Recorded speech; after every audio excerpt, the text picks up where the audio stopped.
The truth is already here. Open your eyes.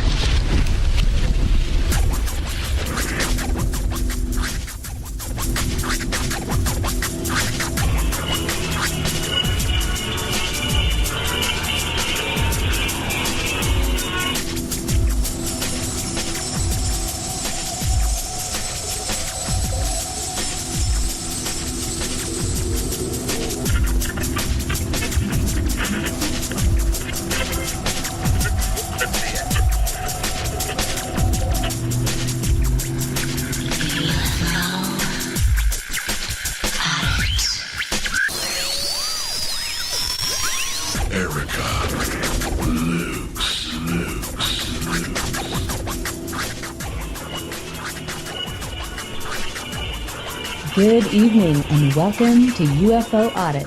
I'm your host, Erica Lukes, and of course, you're listening to KGRA Digital Broadcasting Network, the best source on the planet for all things paranormal, UFO related, pretty much every great radio show known to man on KGRA. Tonight is Ladies' Night, and Jill Hansen is coming up next with the Q Science Project. Her guest tonight is a Renaissance man. Dale Fond will join her, so stick around. I have the fantastic Nick Redfern joining me here in a minute, but first I want to talk a little bit about my adventure this week. I had a very fun time on Tuesday when my friend Paul Wheeler called me up and said, hey, meet me up in Lava Hot Springs, because he was shooting a show with Ghost Adventures. So we drove up there, and I had a little biceps off with Zach Bagans, because we know he's got the magical biceps. All my girlfriends love his biceps. And we talked to Aaron Goodwin, and I also asked Zach if he had any knowledge of MUFON, which he didn't, but he definitely will. And Aaron Goodwin shared with me a couple of his UFO sightings that were pretty incredible. So that just goes to show you that the paranormal and UFO that whole thing can cross. It's very cool. Digging them. So anyway, I would like to just give a little shout out to Paul Wheeler.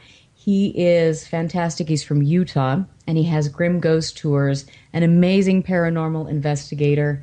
I just really, if you're ever in town, make sure you go on a tour with him. I'm going to do a couple coming up here in the next month. So anyway, you can go check out my pictures on UFOaudit.com. Make sure you find me on Facebook.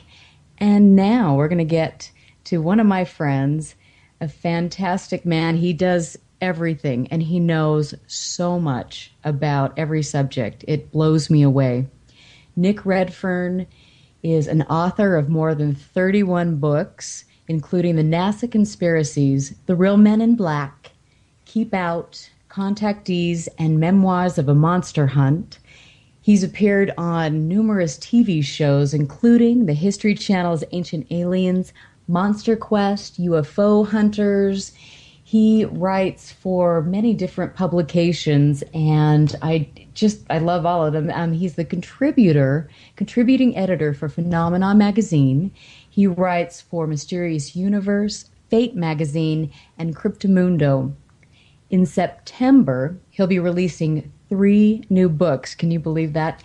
The Bigfoot Book, Chupacabra Road Trip, and Bloodline of the Gods. Nick likes punk music, horror films, chocolates, and, of course, black clothing. And I knew there was a reason that I really liked Nick. I met him at Contact in the Desert, and from that moment on, I knew we were going to be good friends and have many adventures together. So, Nick, welcome to the show. Hey, Erica. How's it going? Pretty groovy. Have you been staying out of trouble? Trying to, sometimes not trying to. Yeah, I would be kind of leaning towards that you're not trying to, but Well, you've got to keep life interesting. Well, that's what I think. I think life is an adventure. You might as well have a good time. So Exactly. So you have got some new books coming out. Tell us about those, because they all sound so cool. Well, yeah, sure. It's actually just coincidence that they're all coming out at the same time, because they're all with different publishers. But the publishing schedules of the different companies, it felt that they all came out together. And one of them, as you said, is Chupacabra Road Trip. And I've been on a lot of expeditions to Puerto Rico looking for the so-called Chupacabra, going back to 2004, and the most recent one, the results of the most recent one you can see on the Travel Channel's most recent show on this particular subject called Mysteries at the National Parks, which just aired a few months ago.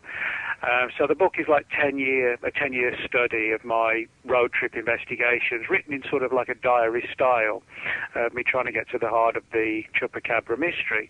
The Bigfoot book, which is published by Visible Ink Press, that's an A to Z book of everything to do with Bigfoot and strange similar creatures around the world. So you have entries on like B for Bigfoot, A for Abominable Snowman, and just about anything else and everything else in between across 400 pages and 200 entries.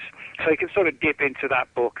You know, you don't have to read it from page 1 to page 400. You can sort of dip into the C section or the F or the H section or whatever and find out all the different aspects of Bigfoot there as well.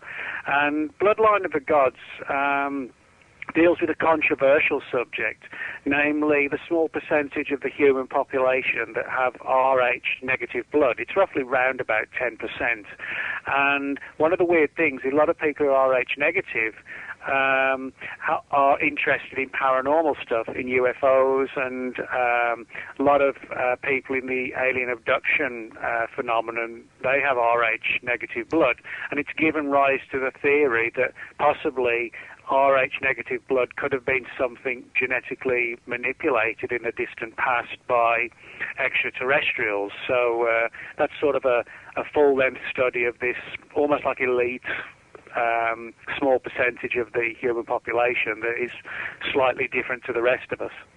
Isn't that fascinating? I've been doing a little research on that, and it really is. I mean, a lot of these people with Rh negative blood have light-colored eyes. They have different. I mean, they're very, very different, and it does make you wonder what we've got going on there, and then the connection to extraterrestrials. Well, one of the theories that's put forward is that perhaps in the very distant past, visiting extraterrestrials may have wanted to create like a slave race and literally sort of biologically engineered one early type of human to be more sort of robust and stronger and more resilient to disease, which the Rh negatives are. You know, that they may have sort of genetically altered or manipulated, as I said, you know, an ancient human, which isn't impossible because, you know, we have the ability, and starting to have the ability at least, to create all sorts of weird crossbreeds. I mean, there are actually legislations now in place to prevent sort of freakish creatures, you know, from gene splicing occurring. And so if we can do it now, then if there's somebody how many years in front of us could have done it, you know, 100,000 years ago. So a lot of interesting theories when it comes to the whole Rh negative issue. How interesting. And you know, you're talking about that, and my mind goes right to some of the reports we've had around Skinwalker Ranch and some of the strange creatures we've seen up there with test tubes hanging out of them and all sorts of interesting stuff. So I don't know. We don't know, but it's fascinating, and I'm very excited to read your book, all of them. I mean, geez, I know review copies are going to be sent out to you. All of them are sort of a few weeks away, but within about 2 weeks of publication, they'll be going out. So just keep a lookout in the mailbox. They'll be there. Oh, I will. And you have to sign them for me like you did when you sent me Secret History. You're so good that way. And speaking of, when I was on my road trip to Area 51 and all over, I had, you know, Secret History, conspiracies from ancient aliens to the New World Order in my car, and I was reading it, and that is a really good book. There's so many things. Yeah, I was just looking through everything. The space shuttle conspiracy. There's so many things in here that really got me going and wanted me to pursue different kind of lines of questioning. It's fantastic. Well, thanks. Well, that book, the Secret History book, That was published by Visible Ink, who are doing the Bigfoot book. And so the style and layout and size is exactly the same as Secret History. That's the format they do all their books in. And, they do a good presentation, and they have it heavily illustrated, so people have got a lot of images to look at as well, which is always a good thing, particularly when you've got a really long book like the Visible Ink Press books are, like 400 pages. You don't want 400 pages of text. You want it broken down a bit with images you can see as well, and they're good at that. So. No, it's a beautiful book, and it really holds your interest and gets you going. But we have a question in the chat room, and speaking of Area 51, do you think that there is a new Area 51 somewhere in the U.S.? Well, I mean, that's a good question. I mean, you can find actually numerous installations, not just in the US, but around the world, that are, heavily guarded and extremely secret, and a lot of weird rumors about what's going on there, or under there even. I mean, certainly Area 51 is the most well-known secret base, which kind of sounds strange that you can have a famous secret base, but, it is. Everybody's heard of it, but nobody really knows the full picture of what goes on there today. Now, we know that in the 50s and 60s, and certainly the 70s and through the early 80s, some of the early spy planes were developed there, and then the stealth fighter and the stealth bomber, a lot of research was undertaken there. But of course, since the late 80s, the focus has been on these allegations about crashed UFOs and dead aliens stored there and things like that. A couple of years ago, I wrote a book called Keep Out, which was a study of sort of worldwide and US installations that have also been linked to the UFO subject.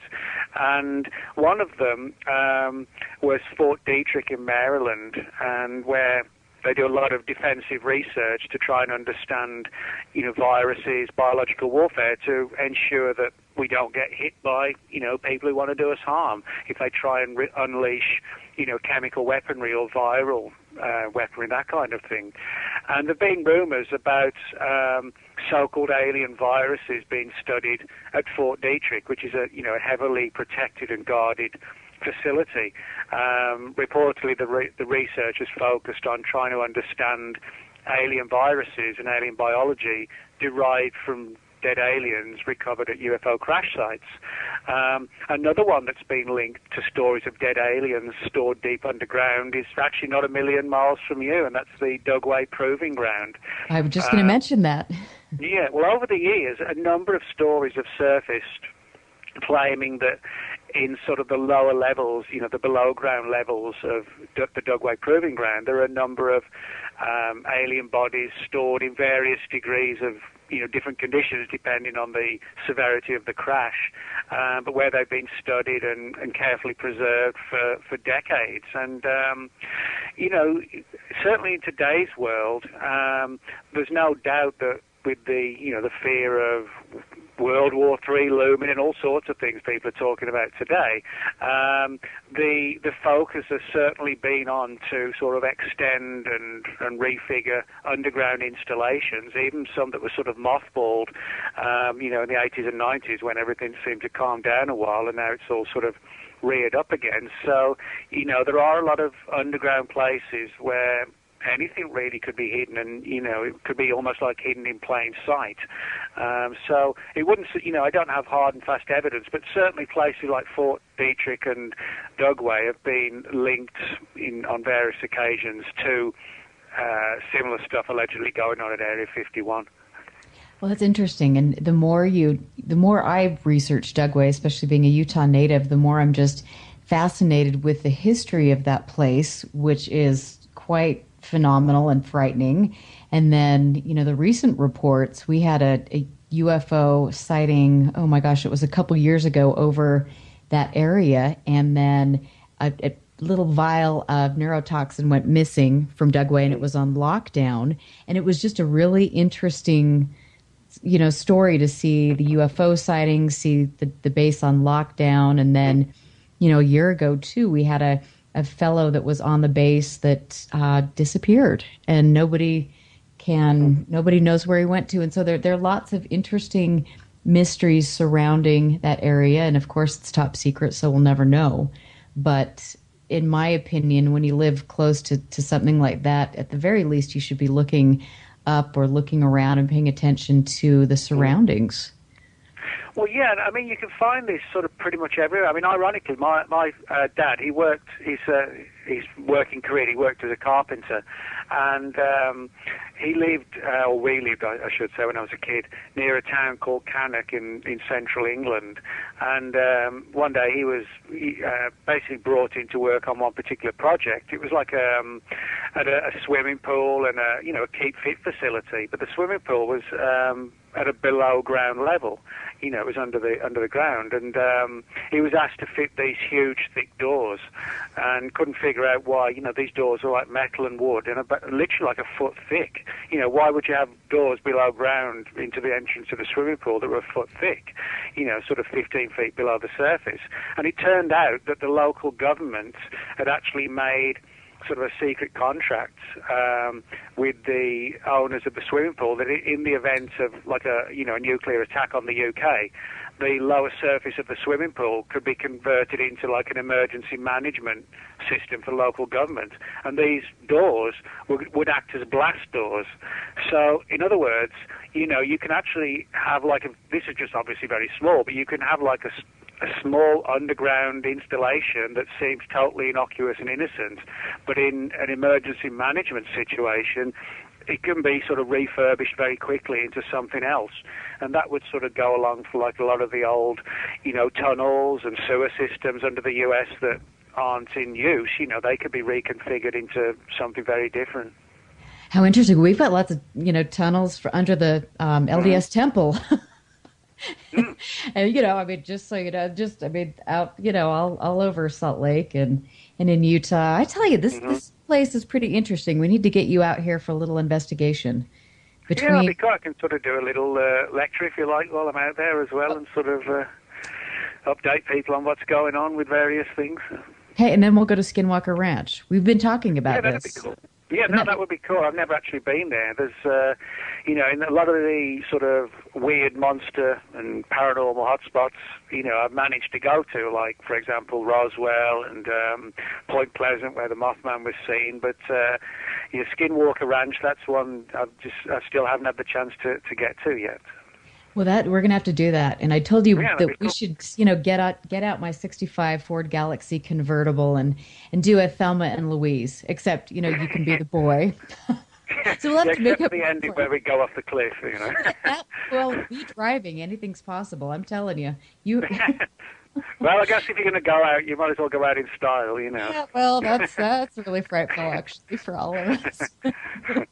But we'll have to take you up there because it's such a fascinating place. And, being someone that is so into cryptozoology and who studies it, I mean, you've got every type of phenomenon ever known to man right in one location in the Uinta Basin. It's fascinating. Well, funnily enough, I think I may have told you this, that I actually did do a skinwalker investigation back in 2010, but of all places, it was at Joshua Tree where we met earlier this year.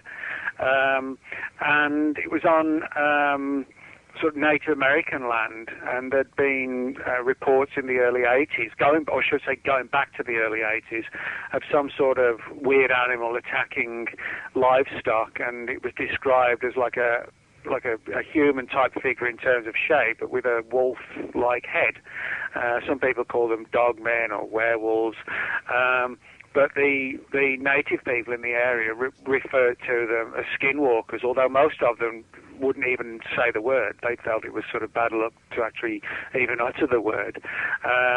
And that sort of really opened my eyes to, the extent to which these stories are taken very, very seriously. And there's no doubt in my mind that, the skinwalker phenomenon is 100% real. I think it has a lot of genuine paranormal overtones to it. It's not just an unknown animal that science hasn't classified. It has, I'm sure it has sort of supernatural occult links to it in some fashion. I know it's just amazing. I had one instance where I talked to a Native American, and he was telling me. In fact, he's always at Contact in the Desert. He's an artist. He was at the UFO Congress, but he was telling me his story of his skinwalker encounter, and that was I mean, that just made every hair on my body stand up. It was, he was really profoundly affected by it. So I really hope, if we do go up there, I'm taking my holy water, I'm doing something. I don't know if that's going to help against a skinwalker, but I'll give it a try.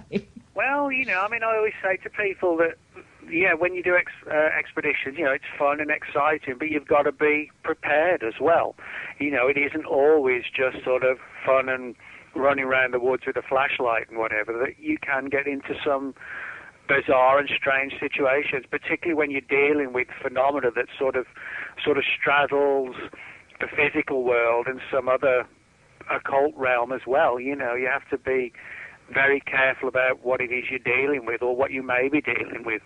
And, I would apply that certainly with the skinwalker and these so-called dogmen reports that, there's something very, very strange about them. And the stranger it is, the more you sort of got to be on your guard and alert.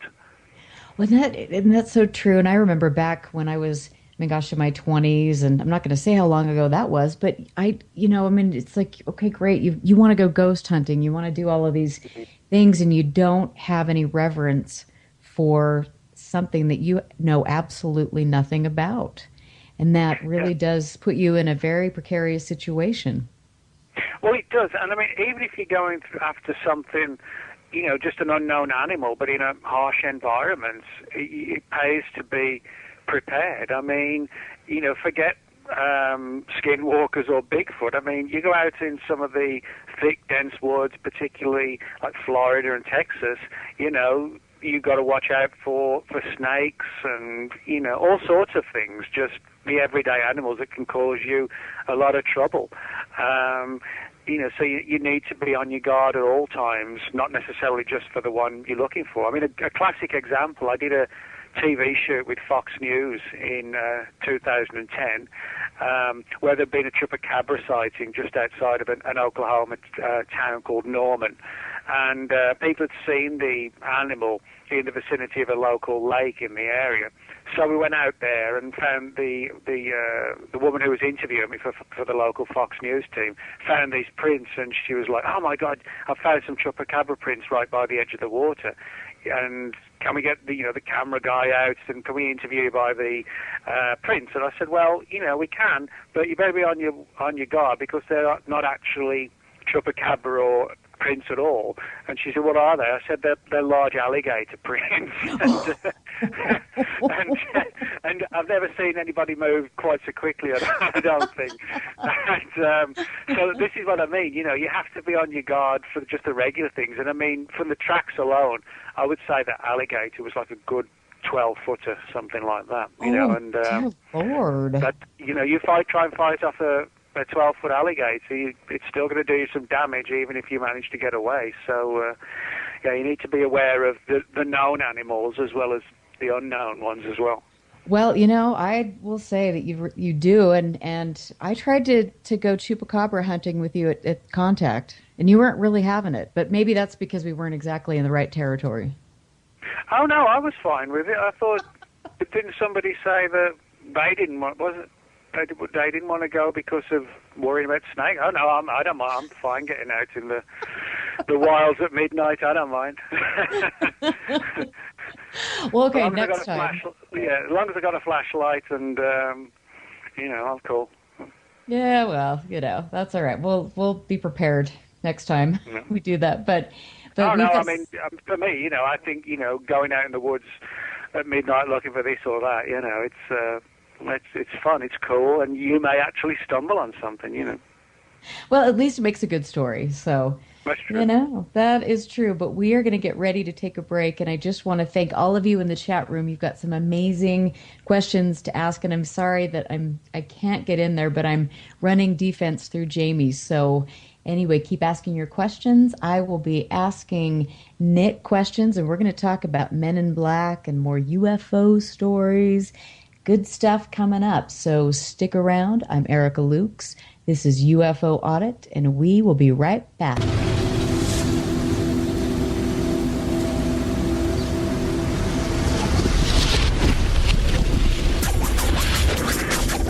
You're listening to UFO Audit with Erica Lukes. To find out more about the audit, visit the website, theufoaudit.com. We'll be right back.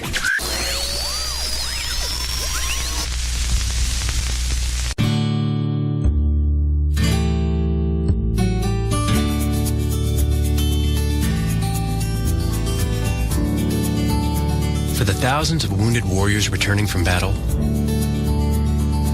Wounded Warrior Project has developed the Warriors to Work program, a career counseling service that helps wounded warriors translate their military experience to a civilian job. These extraordinary men and women bring more than just teamwork and inspiration to the workplace. They bring proven world-class job skills. And to ensure proper placement, Wounded Warrior Project works with employers to find just the right job fit.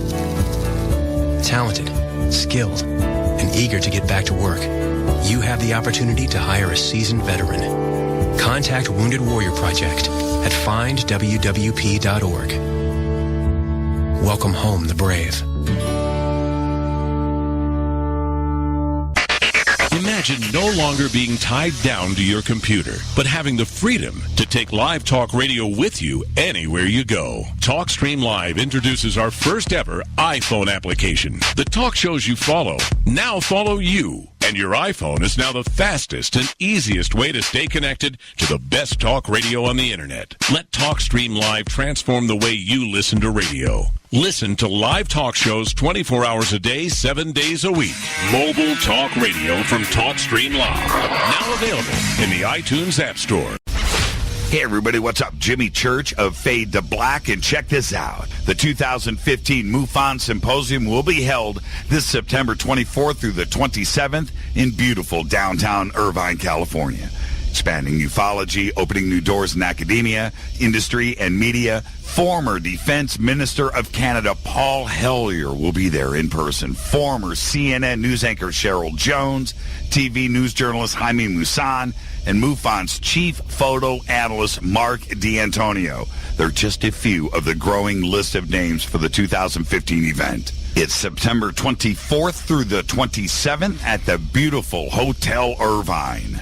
Get your tickets today at MUFONSymposium.com. That's MUFONSymposium.com.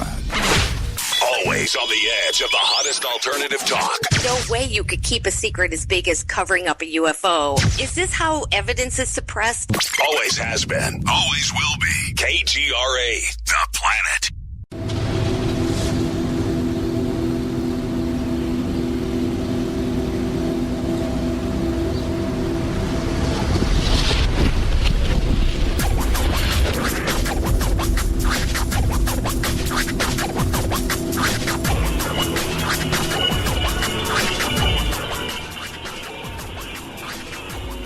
Welcome back to UFO Audit.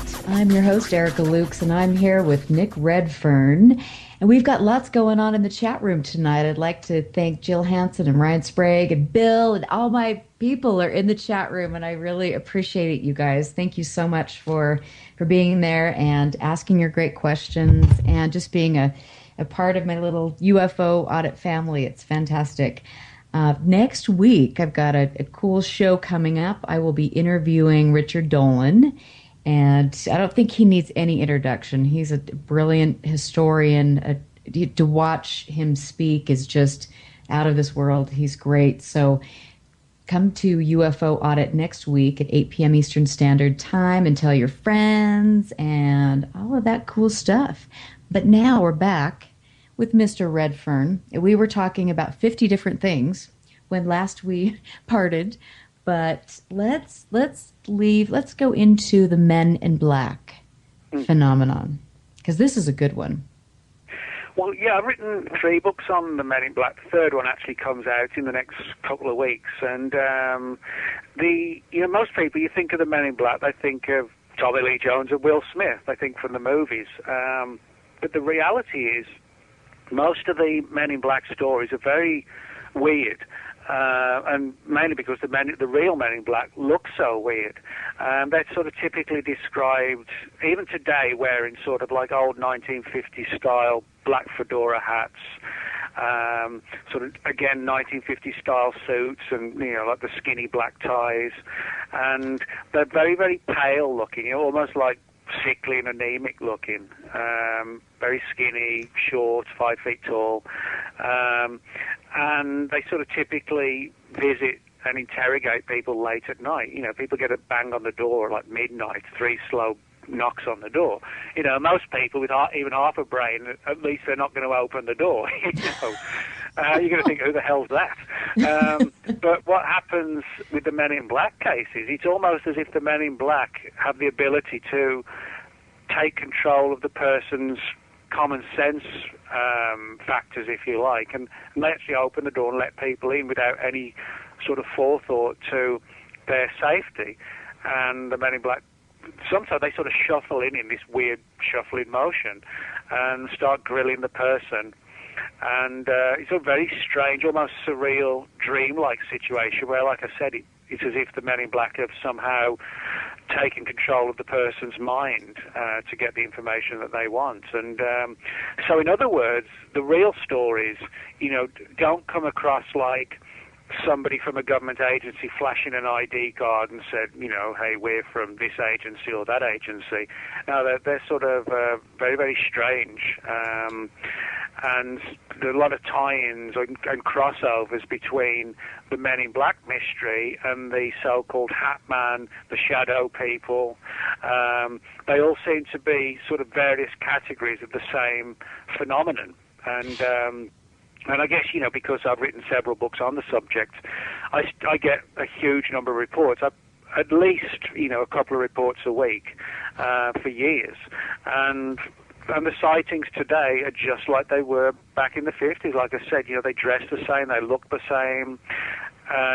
Everything about them is sort of out of time. They still drive like these old 1950s Chevys with the black Chevys with the shark fin tails, that kind of thing. Well, that's kind of cool.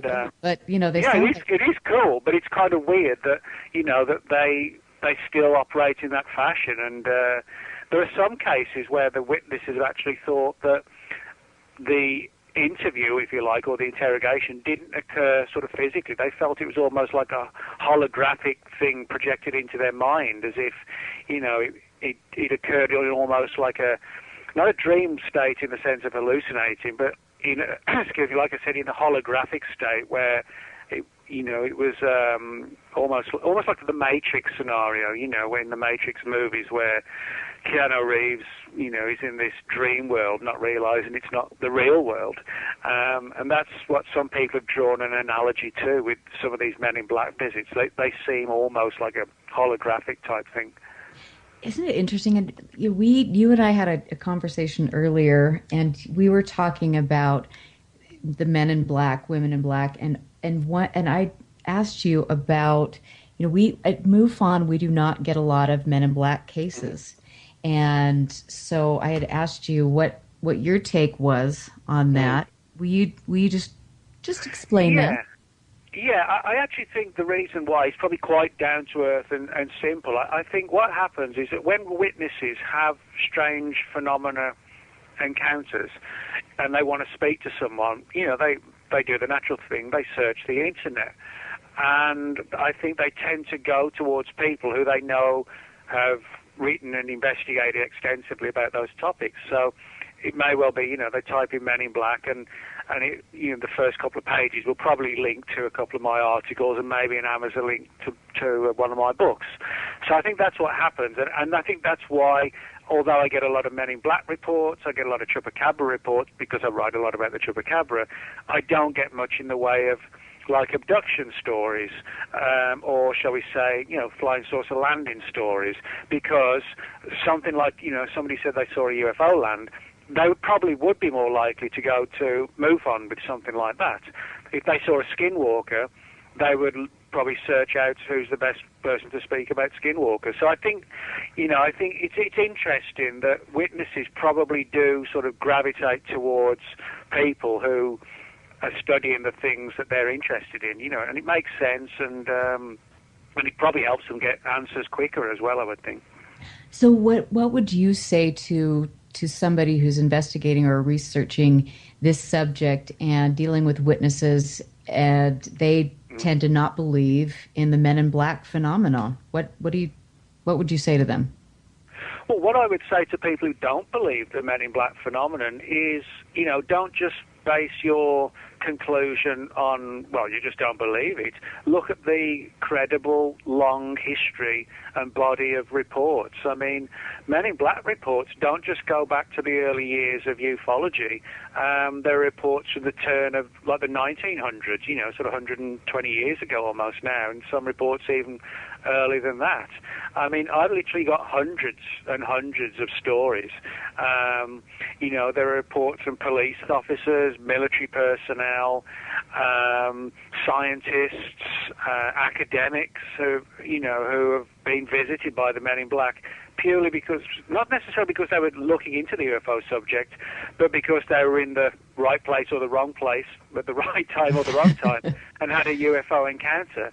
And so, by default, the MIB came out to see them. And, a lot of these people, they're not, well, most of them, if not all of them, they're not looking for publicity. They're not looking for, hey, I want $50 for the story or whatever, nothing like that. Many of them, won't even allow their stories to be published. They just hope that someone can help them answer what they saw. So, don't write it off as just some Hollywood thing. I mean, a lot of people don't realize, and I think this is why people write it up. They think of the movies. Well, the Men in Black movies were actually based upon a comic book series of the same name, but the comic books were just based on existing, or were inspired by, I should say, existing reports of Men in Black encounters. I mean, the term Men in Black was first used in 1953.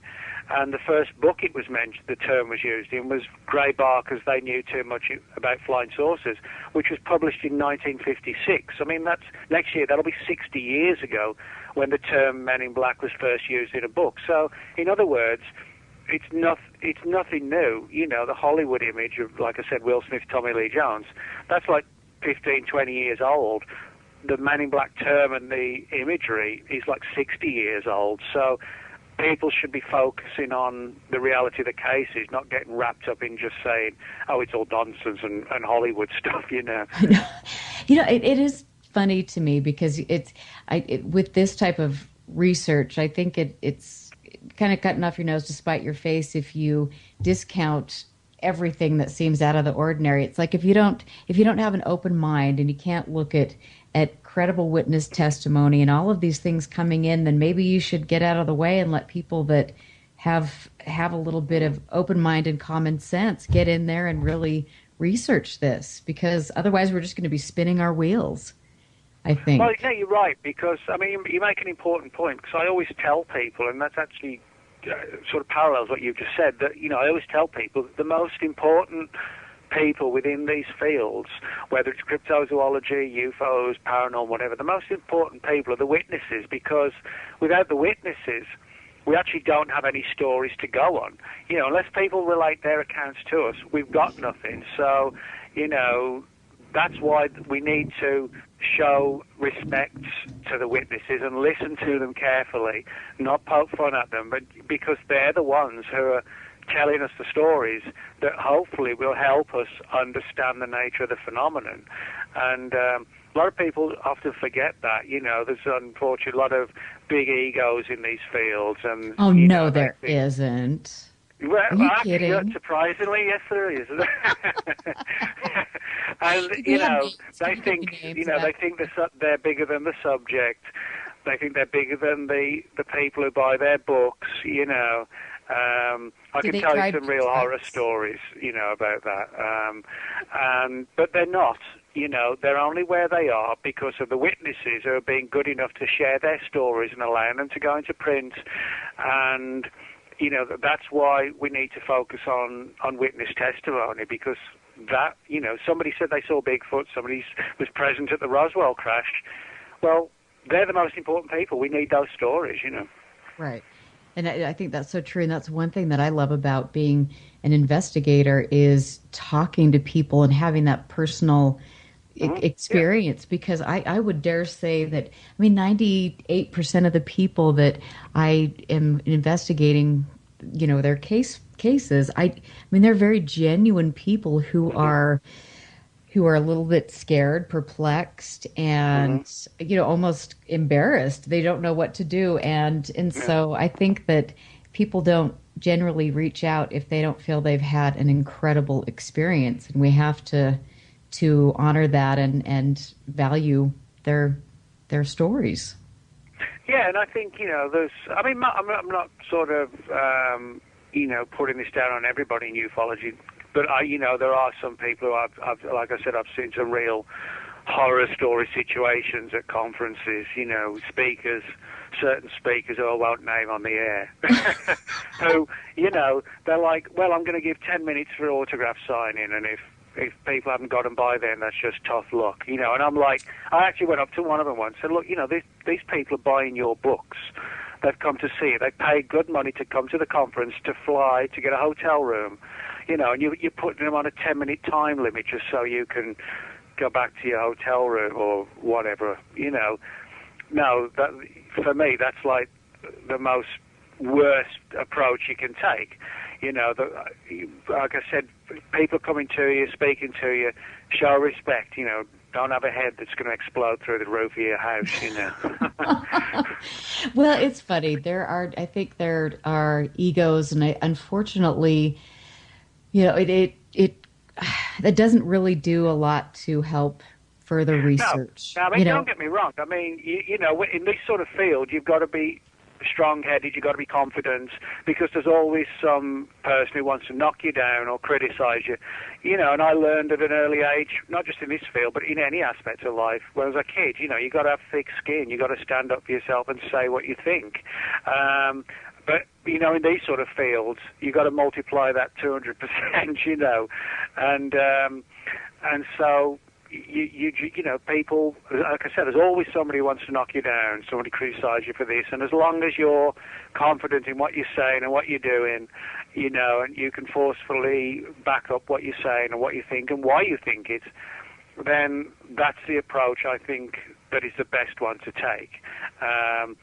Be credible, be professional, but if it comes down to it, you just got to put these people in their place, Well, and you don't have a problem doing that, and I respect you for that, because I think people need to, and I think you just say it like it is. And speaking of, I've been reading your latest couple blog posts, and you had a post of blogs about John Mack. What was the title of that? John Mack was not murdered. No, you had a better title than that. What's that? What was the title of your blog post? Because I read that and I'm just like, no, that was the title. That was the title of that article. Oh, you're about the similar one. Oh, liquidation of the UFO researchers. No, there was another one that I saw. Oh my gosh, it just cracked me. You better read your blog. I write that many, I forget the titles after a while. What was the subject? Oh my gosh, it was the death of John Mack. Oh, well, that one was called John Mack Was Not Murdered. Well, I thought it was Putting a Stupid Story to Rest. Oh, well, that was actually the title of the original article was John Mack Was Not Murdered, but when I linked it to my blog, that was the title I put there, yeah. Don't you love it that I'm arguing with you about your own titles? Okay, we got it sorted out now. But yeah, I mean, I actually wrote a book in 2014 called Close Encounters of the Fatal Kind, which was all about mysterious deaths in ufology. But one of the things I pointed out in the book is that, just because somebody dies in ufology doesn't mean it's always sinister. Every UFO researcher, before we were UFO researchers, we're all human. We're all on a time limit. We're all made of the same stuff. And so, for the most part, if a UFO researcher dies at 80 or whatever, it's because they died of old age or a disease, not because they were killed. Now, that's not to say there haven't been a significant number of deaths in ufology. There certainly have. I wouldn't have been able to write a book on the subject if there hadn't been. But the one where I differ on a lot of people is that I don't think Dr. John Mack, who was hit by a car while crossing a road in London, I just don't think he's his death was a murder. But, other people disagree with me. I mean, that's what ufology is. It's about debating and, trying to you look at different scenarios and figure out who's right, who's wrong, which scenario is most valid. And for me, I think, certainly in the book, I had listed probably 50 or 60 mysterious deaths. So it's not by any means that I'm biased against this scenario. I literally did find 50 or 60 which I'm convinced were suspicious. I just happen not to think that John Max was one of them. So name a couple deaths that you found suspicious. Well, one of them, a guy named Dr. Maurice Jessup, who was heavily involved in UFO research and writing books in the 50s. And he, in the late 50s, began to suspect he was being followed and watched by intelligence personnel and stuff like this, and began to get weird hang-up phone calls, weird static on the line, and even what sounded like strange language, foreign languages that he couldn't even understand, but phoning him at 3 in the morning and disturbing his sleep, and he felt somebody was trying to sort of pummel him into this, like a psychological state of stress. And in 1959, he was found dead in his car in a Florida park with the engine running and a hose pipe going from the exhaust through the window. He died from carbon monoxide poisoning. But what was weird is that he was never autopsied. The cause of death as being carbon monoxide poisoning was hurried through. Actually, no check of his blood was made to see if it was saturated with carbon monoxide. The theory was that he was killed beforehand, and it was made to look like a suicide. Now, if somebody commits suicide in a car, and with a hose pipe from the exhaust, when they're autopsied, if the blood is filled with carbon monoxide, then they obviously died from carbon monoxide poisoning. If there's no carbon monoxide in the blood, and it's just regular levels of oxygen and carbon dioxide, then it's suspicious. But no autopsy was undertaken. It was rushed through. And Jessup was onto some weird stuff, and he was clearly being watched by someone, possibly even the Russians. That was one of the theories as well, that the Russians wanted to know what he was up to in the UFO field, and they may have had a hand in it. So Jessup is definitely one. Also, the first Secretary of Defense, James Forrestal, jumped to his death from high in one of the windows of the Bethesda Naval Hospital in 1949. He was allegedly on the verge of blowing the whistle on what he knew about the UFO subject, having been briefed when he became the first Secretary of Defense. And then shortly afterwards, he takes this plunge jump, or was pushed, as I said, out of the window, and he just came crashing down. You fall that far, from that floor, you're just not going to survive it. So there's countless cases like that, and scientist deaths, and people in the intelligence community linked with UFOs, all who had car accidents, boating accidents, suspicious heart attacks out of the blue, that kind of thing. And so, there's an entire catalogue of weird deaths in ufology. So Ryan was wondering, I just got the question from Ryan in the chat room about Dorothy Kilgallen. What do you know about her? Oh, yeah, well, Dorothy Kilgallen's story is an interesting one. Yeah, because she actually was someone who was interested in a number of conspiracies, the two main ones being the UFO subject and also the Kennedy assassination, John F. Kennedy's assassination. And there have been a lot of accounts and data over the years linking President Kennedy's assassination with the UFO subject. There are stories about he was on the verge, like Forrestal, Secretary of Defense Forrestal. The story is that President Kennedy was on the verge of revealing the truth about UFOs when he got shot and killed in Dallas, down in Dealey Plaza. And the story is that somebody decided he's got to go, that we cannot have the public knowing this. Now, what's interesting is that Dorothy Kilgallen, in 1955, she went on holiday with her husband to England. While she was there, she met a member of the British government who told her that the British military at some unclear point had recovered a crashed UFO with these strange small bodies on board. And that actually got her really interested in UFOs. Now, when the Kennedy assassination occurred, she got interested in that as well. And one of the theories is that she stumbled on something linking the Kennedy assassination to UFOs. And because she'd been exposed to this British story years earlier, she began to look further and found a connection. Now, what's interesting is that Dorothy Kilgallen was actually the last person to interview Jack Ruby, and Jack Ruby was the Dallas strip club owner who shot and killed Lee Harvey Oswald, Kennedy's alleged killer. Right. And Dorothy Kilgallen herself died under unusual circumstances, found dead in bed, and there have been all sorts of weird stories about her being drugged with certain substances that can create massive blood clots in the bloodstream and things like this. So there's a lot of weird stuff linking Dorothy Kilgallen to UFOs, to the Kennedy assassination, and very, very sort of strange and even ominous story, if you like. That's the thing about this field.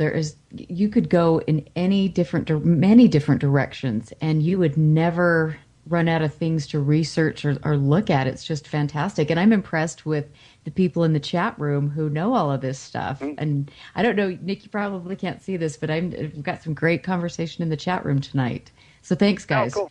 Yeah, it's really, really cool. Well, it's good that Ryan asked that question. Was that Ryan Sprague, was it? Yeah, that was. Yeah, okay, cool. Yeah, Ryan's a good guy, and, he knows his stuff, and, that was a good question.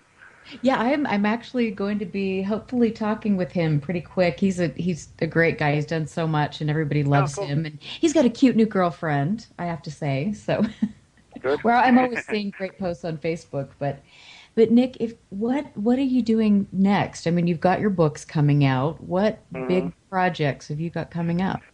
Well, as I said, I've got another Men in Black book coming out shortly, which sort of updates all the latest information and case files and things like that. But I'm also working on a couple more books. One is a sort of cryptozoology A to Z book, so you've got entries on things like S for skinwalker, W for werewolf, S for sea serpent, B for Bigfoot. But most of them are sort of I thought rather than just do the same old ones, as of all the 200 entries in the book, a lot of them are fascinating, but less well known. So hopefully that'll sort of entertain people in that field. And for Llewellyn Books, who are publishing my Chupacabra book next month, I'm doing a book for them on the Loch Ness Monster. And so I've always got something going on, and when it's not that, it's going to be a few lectures and radio shows, blog posts, and around all that I still manage to have a good social life as well. So. Yes, let's talk about your social life. What? I'm not sure we can do that on the air. Yes, we can. Any cute girls we need to know? You know that. What's that? Well, any cute girls we need to know about? Tell us about your dating life. What's going on? It's my dating life. Well, if you go to my Facebook page and look at my Facebook photos, it's like it's all taken up by women on the first page on the photos. But no, I believe in enjoying life. Put it that way. Oh Lord! Well, maybe you should write a little. That's the response I'm able to make without getting us thrown off the air. You know what I mean? Well, you know what? I can imagine that all the ladies would be totally digging on you, because not only are you smart and you research and you've got this cool persona, and you're just a really nice, down-to-earth person, and you're so approachable. And I loved that about you when I met you at Contact in the Desert, because you just came over and you hung out with Matt and Karen and everybody, and you were just a pleasure. And that's nice, because sometimes thanks. People... I'll give you the $20 I promise you for saying that. So. 20? Are you kidding me? Seriously, I think my rates are a little bit higher than that, mister.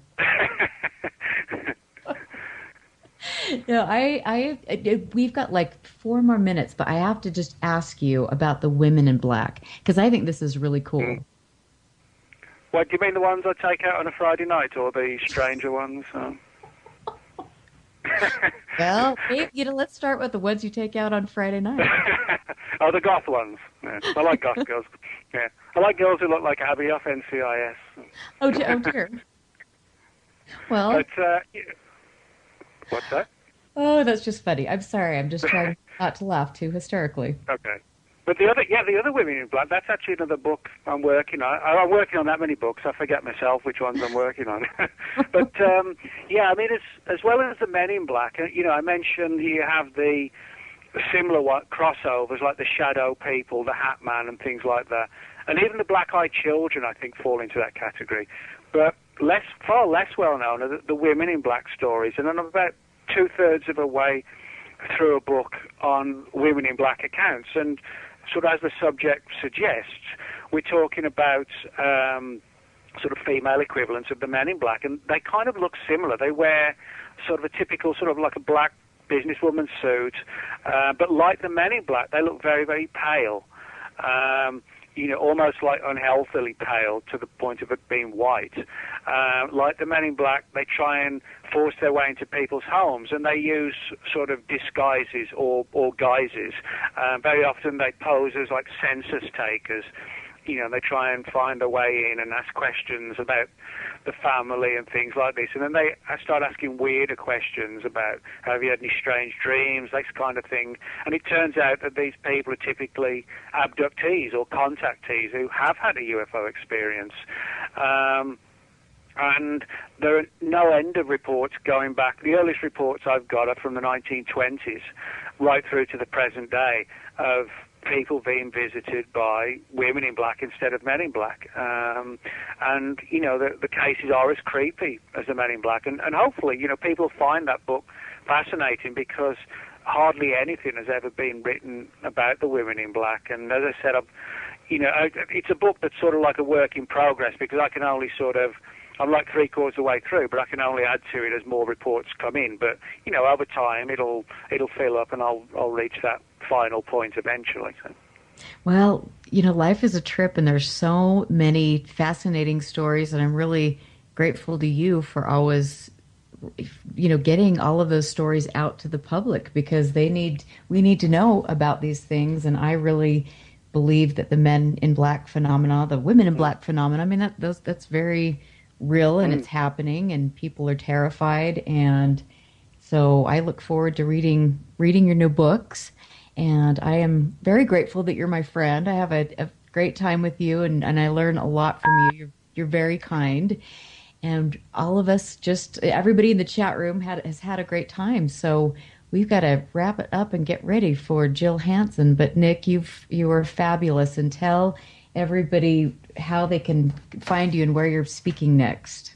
Okay. Well, people can reach me at my blog. If you just type in Nick Redfern plus World of Whatever, that'll take you to my blog. People can reach me at Facebook, at Twitter. Got a heavy conference load in October. First weekend at the Paradigm Symposium in Minneapolis. Second weekend, Texas Bigfoot Conference. Third weekend, the MUFON conference in New Mexico. Fourth weekend, Texas Halloween Expo in Texas. So got a busy October. Oh, great. Well, hopefully I'll see you, sooner than later.